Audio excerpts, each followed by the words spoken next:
है जिन्हें हम इस वीडियो में बनाने वाले हैं। पानी पानी पानी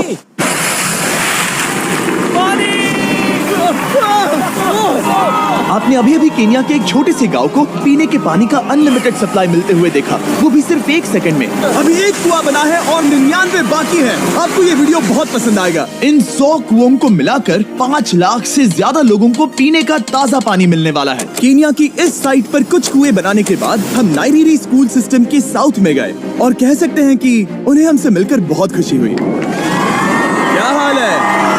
मैंने ऐसा नहीं सोचा था। स्वागत के लिए शुक्रिया।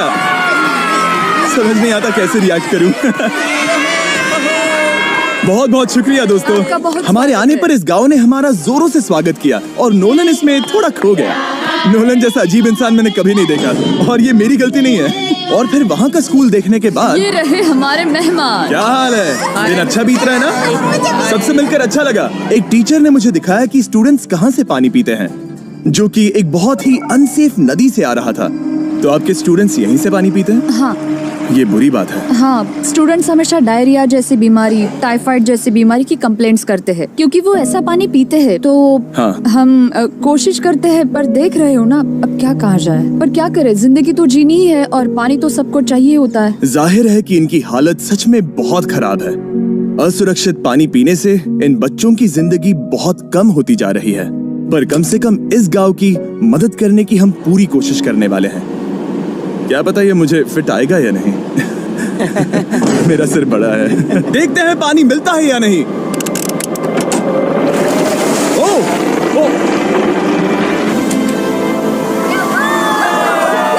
बारिश हो रही है। क्या नजारा है। पानी जमीन से बाहर आने के बाद उसे ऐसे बैरल्स में इकट्ठा किया गया और बैरल्स को वाटर टावर्स पर लगाने के बाद आसपास के गांव के लोगों के पास सिर्फ पीने के लिए साफ पानी ही नहीं था, पर एक प्रेशराइज्ड वाटर सोर्स भी था, जिसका मतलब है कि लॉन्ड्री के लिए सुरक्षित पानी भी मिलेगा। और खींचो। मुझे बताओ ये नोलन की मॉम से कितना हैवी है? नोलन की मॉम से दुगना।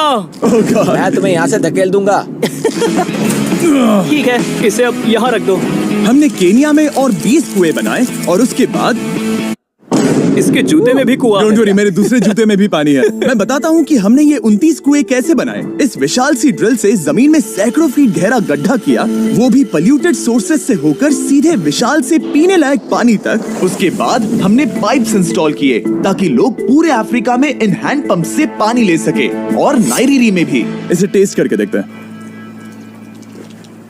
पानी जैसा है। मुझे इस 5 गैलन ड्रम को भरने के लिए 5 मिनट लगे। इससे एक दिन में कितना पानी मिल सकता है? 3600 गैलन्स एक दिन में। ये न केवल स्कूल के 400 बच्चों को कवर करेगा, बल्कि स्कूल के आसपास के गांव वाले भी इसका अच्छे से इस्तेमाल कर सकते हैं। पानी के लिए शुक्रिया आपका। कोई बात नहीं। ये पंप नॉन स्टॉप 30 सालों तक चल सकता है। आपको लग रहा होगा कि इस तरह का बड़ा काम करने के लिए एक बड़े गवर्नमेंट की जरूरत पड़ेगी, पर ये सच नहीं है। ये प्रॉब्लम सुलझाना बिल्कुल मुमकिन है और ऐसी चीजें करने के लिए इंसानियत को आगे आना ही चाहिए। आपकी कामयाबी का राज क्या है? सच कहूँ तो ऐसा कुछ खोजो जो तुम्हें करना पसंद है, उसे लंबे समय तक करो और तुम्हें कामयाबी जरूर मिलेगी। मैं इसे बहुत करीब लाने वाला हूँ, देख रहे हो? मजेदार है ना? जरा ऊपर देखो, वो रिकॉर्ड कर रहा है। ठीक है, मैं इसे करीब लाने वाला हूँ। ठीक है। हाँ, तुम खुद को देख सकते हो। हम इस गांव के लिए भी कुआं बना पाए, इस गांव के लिए भी और इन दूसरे 12 गांवों के लिए भी।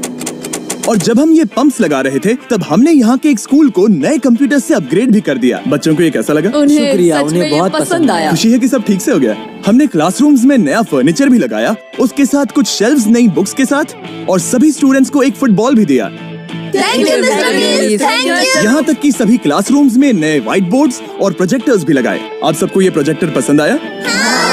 हम चौक का इस्तेमाल कर रहे थे जिससे बहुत डस्ट होता था, लेकिन आज सब कुछ साफ है। हमें इस बात की खुशी है। कोई बात नहीं, इतना तो कर ही सकते हैं। पर जब हम 45वें कुएं की साइट पर गए, तब एहसास हुआ कि वहाँ का हाल और भी बुरा है। जब भी उन्हें पानी की जरूरत पड़ती थी, तब उन्हें जंगल से 1 मील खतरनाक रास्ता तय करके जाना पड़ता था, जो एक विशाल सी पहाड़ी से जाता है। मैं जल्दी उठता हूँ, लगभग सुबह 4 बजे, ताकि मैं स्कूल के लिए पानी ला सकूँ। यहाँ से पानी निकालना सेफ नहीं है। ये जगह बहुत स्लिपरी है, जिससे किसी को चोट लग सकती है। हमने उनके कुएं पर काम करना शुरू किया, तब उन्होंने मुझे दिखाया कि वो पानी कहाँ से निकालते थे। आपको दिन में ऐसे कितने चक्कर लगाने पड़ते हैं? 2 बार। दिन में 2 बार? ओह वाओ, तो एक आम स्टूडेंट ऐसा ही कुछ ले जाता है? हाँ। ओह गॉड, अगर 200 स्टूडेंट्स ऐसा रोज करते हैं तो ये कितना मुश्किल होगा? बहुत मुश्किल हो सकता है। ओह गॉड, ये ढलान तो बहुत बड़ी है। अरे यार, ये ढलान तो रुकने का नाम ही नहीं ले रही। हर रोज मैं सच में दंग रह गया कि ये चढ़ाई कितनी मुश्किल थी। ये सब इतना कुछ करते हैं ताकि वो यहाँ तक पहुँच सके, जहाँ इन्हें साफ पीने का पानी मिल सके। आमतौर पर आप पानी यहीं से लेते हो? हाँ। और पानी भरने के बाद ये जग्स लगभग 18 किलो तक हो जाते हैं, जो इन बच्चों के लिए पहाड़ियों से ले जाने के लिए बहुत मुश्किल है। लेडीज आराम से ये 2 उठा सकती ओह, हैं। तो मैं अभी जरूर ले जा पाऊंगा। और एक बार हमने जग्स भर लिए, उसके बाद वक्त था वापस ऊपर जाने का। जल्दी करो, चलते हैं। इससे तो पसीना भी नहीं आ रहा है। मैं ले लूंगा। और अब घंटों तक असुरक्षित पानी को इकट्ठा करने के बजाय उनका नया पंप स्कूल के बस 10 फीट दूर था, तो अब ये यहाँ से पानी ले सकते हैं। बहुत थक गया हूँ। और फिर हम गए हमारे अगले गांव में, जहां हमने बनाया हमारा 46वां कुआं। पर हमें एक प्रॉब्लम से गुजरना पड़ा। हमने देखा कि ये गांव आधे से बटा हुआ है, वो भी इस खतरनाक सी नदी से। ये अभी इतनी खतरनाक नहीं लगेगी, पर जब बारिश का मौसम आता है, पानी ऊपर तक आकर इस पुल को पूरी तरह से निगल लेता है। और ये पुल इसलिए इतना जरूरी है क्योंकि वहाँ जो गांव है, वहीं पर सभी हॉस्पिटल्स और स्कूल्स हैं, इसलिए यहाँ से रोज गुजरना पड़ता है। ये खतरनाक है, लेकिन इस पुल के अलावा इनके पास और कोई ऑप्शन नहीं है। जब ये नदी उफान पर होती है तो ये किसी को भी बहा ले जाती है, लोग, स्टूडेंट्स, यहाँ तक कि जानवर भी। हाल ही में इस नदी को क्रॉस करने की कोशिश में हमने 3 लोगों को खो दिया। इस तरह किसी की जान जाना पागलपन है और हम इसे स्वीकार नहीं कर सकते। और जिस पल हमने इस बारे में सुना, तब हमें मदद करनी ही पड़ी। तो पंप तक जाने वाले पुल को जब हमने ठीक करना शुरू किया, तब हमने केन्या से 2000 मील दूर जिम्बाब्वे देश का भी सफर तय किया। अफ्रीका में आए 1 हफ्ते से ज्यादा हो गया है और अब भी कई पंप्स लगाने बाकी है। तुम में से बदबू आ रही पर है। मैंने सुबह ही शावर लिया था। बात होते ही मैं हाथ नीचे ले लूंगा। इस काम के लिए मैं तुम दोनों पर भरोसा कर सकता हूँ? हाँ। हमें सबसे पहले एक लोकल हॉस्पिटल की जांच करनी थी, जहाँ साफ पानी की सख्त जरूरत थी। अंदर जाने पर हमें पता चला कि इस क्लिनिक की इस गांव को कितनी जरूरत थी। एक साल में यहाँ पर कितने बच्चे जन्म लेते हैं? 1 महीने में करीब 50। इसका मतलब एक साल में पूरे 600। वाह!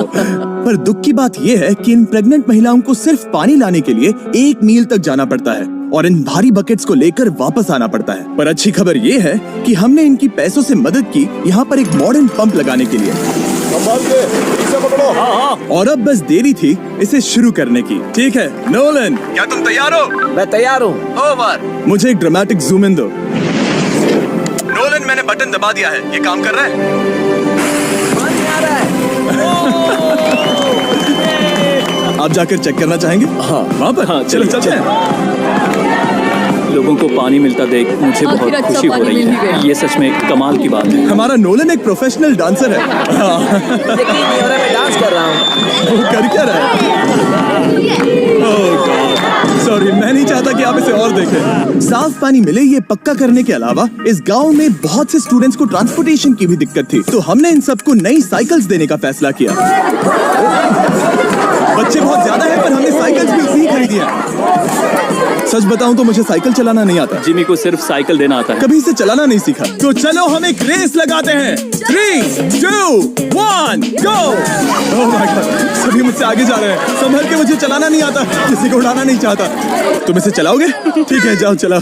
ओके। और इन्हें साइकिल्स देने के बाद हमने तब तक पंप्स लगाए जब तक हम पहुंच गए कुआं नंबर 69 तक। ये कुआं सोलर पावर्ड है, जो गांव के किसानों के लिए खास बनाया गया है, ताकि इनकी फसलों और जानवरों को जरूरत से ज्यादा पानी मिल सके। चाहे गर्मी हो या फिर बिजली ना हो, इससे कोई फर्क नहीं पड़ेगा। और एक पैनल है 200 वॉट्स का, जो एक पंप से जुदा है। ये पंप हर घंटे 5000 लीटर पानी खींच सकता है। बेसिकली ये अनलिमिटेड पानी का सोर्स है इस पूरे गाँव के लिए। ये बहुत बढ़िया है। और जिम्बाब्वे छोड़ने के बाद हम चाहते थे कि अफ्रीका की सभी कम्युनिटीज को पानी मिलता रहे, इसलिए हमने और कुछ पंप्स बनाए युगांडा में, सोमालिया में और कैमरून में। कैमरून में हमने क्या क्या किया ये देखने के लिए फिलैंथ्रोपी चैनल पर हम जल्द ही एक वीडियो अपलोड करने वाले हैं। इन गाँव में वक्त बिताने पर मुझे एहसास हुआ कि पंप्स लगाना कितना जरूरी होता है। कैसे ये खेती को पानी देते हैं, भूखे का पेट भरते हैं, कैसे ये हॉस्पिटल्स को साफ सुथरा रखते हैं और सबसे जरूरी कैसे ये आने वाले पीढ़ी के बच्चों के लिए लंबी और हेल्दी जिंदगी जीने में मदद करते हैं और इससे कम्युनिटीज का भविष्य भी सेफ हम होता है। बहुत समय से इंतजार कर रहे हैं साफ पानी के लिए। Water is life. और कुछ लोकल लोगों की मदद से हमने आखिरकार ये पुल पूरा कर ही लिया, जिसे ये कम्युनिटी अगले 100 सालों तक इस्तेमाल कर सकती है। कई जिंदगियां बचेगी, परिवार एक साथ आएंगे, परेशानियां चली जाएंगी। इस वीडियो में हमने जो 100 पंप्स लगाए हैं वो कई जिंदगियां बदल देंगी, पर ये काफी नहीं है। इसीलिए मैं चाहता हूं कि आप जाने से पहले beachphilanthropy.org/wells पर जाएं और मुमकिन हो तो पैसे डोनेट करें। मैं सच कह रहा हूं, हमें इस वीडियो से एक पैसे का भी फायदा नहीं हो रहा है। इस वीडियो से जितने भी पैसे आएंगे वो 100% इन पंप्स को बनाने में खर्च होंगे, वो भी पूरी दुनिया में। पता है ये अजीब है कि एक यूट्यूबर को ये सब करना पड़ रहा है, पर किसी को तो करना ही होगा। अगर कोई नहीं करेगा तो हम ये करेंगे ही। आप देख सकते हैं इस काम से कई कम्युनिटीज की जिंदगियां बदल रही हैं। और फाइनली 100वां पंप। ओह माय गॉड, मुझे माफ करना। Mr. Beast